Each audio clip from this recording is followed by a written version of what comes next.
Imagine um Rio de Janeiro vibrante. Um tempo de bossa nova embalando as tardes em Ipanema. De verões eternos em Copacabana. De uma cidade que pulsava com cultura, glamour e uma alegria contagiante. Os anos 60 no Rio não eram apenas uma década, eram um estado de espírito. Uma época dourada onde a vida parecia um cartão postal em constante movimento, sob um sol que nunca se punha. Mas, em meio a toda essa beleza e efervescência, existe um segredo. Uma sombra que se estende por décadas, obscurecendo o brilho da Cidade Maravilhosa, com um dos mistérios mais bizarros e inexplicáveis da nossa história. Hoje, no Mistérios Ocultos, vamos deixar o samba e o sol de lado e mergulhar em um enigma que nasceu em uma tarde de agosto, no alto de um morro em Niterói. Prepare-se, pois o que você está prestes a descobrir vai te assombrar muito depois que a música parar de tocar. Conte essa história para eles. O ano é 1966. O Brasil vivia sob um regime militar e o mundo estava em efervescência entre a Guerra Fria e a contracultura. Mas para a pacata cidade de Niterói, a verdadeira revolução viria em 17 de agosto, no alto de um local pitoresco, o Morro do Vintém. Era uma quarta-feira normal, até que duas crianças, brincando com suas pipas, tropeçaram em algo que marcaria a paisagem para sempre. No meio da vegetação, dois corpos masculinos deitados lado a lado, em posições serenas, como se dormissem. À primeira vista, não havia sinais de luta ou violência. Mas a cena estava longe de ser comum. Os homens, posteriormente identificados como Manuel Pereira da Cruz e Miguel José Viana, ambos técnicos em eletrônica, vestiam ternos impecáveis. E sobre seus olhos, o detalhe mais arrepiante: máscaras de chumbo. Sim, máscaras artesanais feitas de chumbo, cobrindo perfeitamente a região dos olhos. Quem eram esses homens? E, acima de tudo, o que os levou a esse fim tão incomum? A chegada da polícia transformou o Morro do Vintém em uma cena de um filme de suspense. Cada detalhe era minuciosamente examinado. Ao lado dos corpos, os investigadores encontraram itens que só tornaram o mistério ainda mais denso. Uma garrafa d'água vazia, duas toalhas de banho e, crucialmente, um pequeno caderno de anotações. Neste caderno, frases que pareciam ter saído de um roteiro de ficção científica. 16h30, estar no local determinado. 18h30, ingerir cápsulas. Após efeito, proteger metais, aguardar sinal máscara. O que significavam essas instruções? Que cápsulas deveriam ser ingeridas e que sinal máscara era esse que eles esperavam? O mais intrigante é que nenhuma cápsula foi encontrada no local. Seria um erro da polícia? Ou os homens as haviam ingerido e os invólucros descartados ou levados? A autópsia, que deveria ser a chave para o enigma, só adicionou mais camadas. Os resultados foram inconclusivos. Nenhuma causa de morte aparente, nem envenenamento claro, nem traumas físicos. Era como se Manuel e Miguel tivessem simplesmente cessado de existir, em um ritual macabro e incompreendido. Com a falta de respostas oficiais, a imaginação popular e a mídia explodiram em teorias.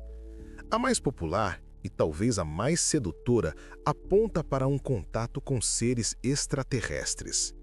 Relatos de luzes estranhas nos céus de Niterói naqueles dias alimentaram a ideia de que Manuel e Miguel eram contatados. Dava a impressão que era um tipo assim de uma caverna de petróleo que explodiu e abriu aquilo assim de repente. Dentro do mar, né? Estes depoimentos são de testemunhas da estranha experiência realizada pelos máscaras de chumbo na praia de Atafona, no estado do Rio de Janeiro. escuro muito grande, né? Muito grande mesmo, né? À noite, não vi a hora porque não marquei, só ouvi os estampidos e o pessoal pegaram a correr, entendeu? E pegou as caídas das panelas, as prateleiras, os canecos também iam caindo, muita gente correndo porque não viu aquilo, né? Ficaram desconfiados com esse hoje. O mundo vai acabar hoje. E eu estava no balcão nessa hora quando começou esse barulho de garrafa. Eu disse, meu Deus, o que será isso? Isso parece um tremor de terra. As máscaras de chumbo seriam uma proteção contra alguma forma de radiação ou energia cósmica? Um teste de resistência humana a uma força desconhecida? E o sinal máscara seria uma comunicação alienígena que jamais pudemos decifrar?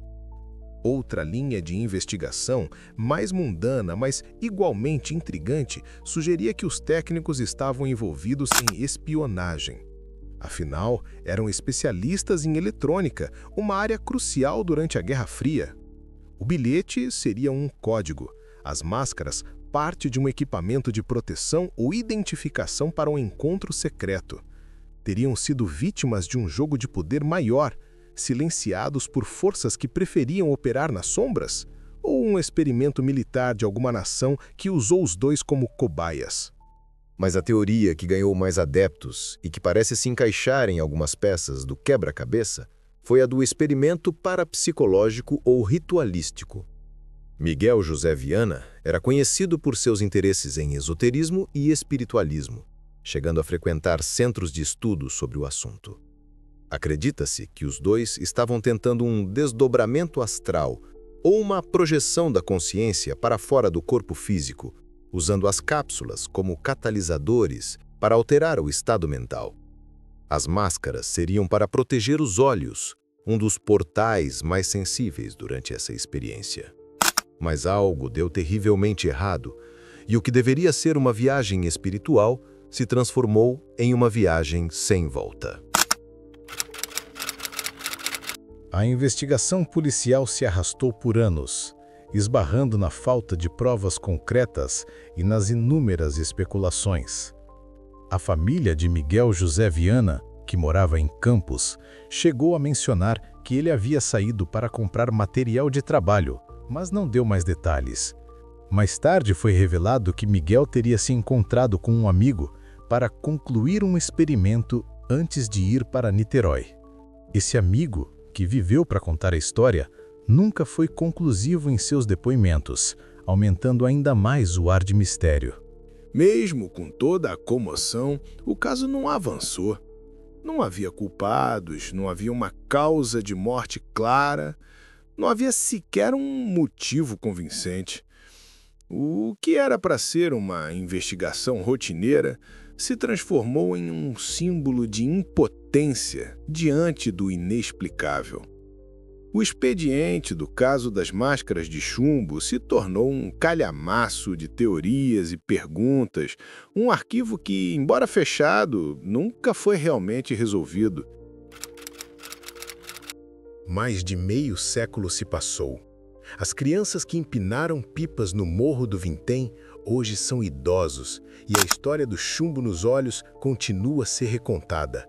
O caso das máscaras de chumbo não é apenas um mistério criminal, é um reflexo da nossa fascinação pelo desconhecido, um lembrete de que a realidade pode ser muito mais complexa e bizarra do que nossa mente linear consegue conceber.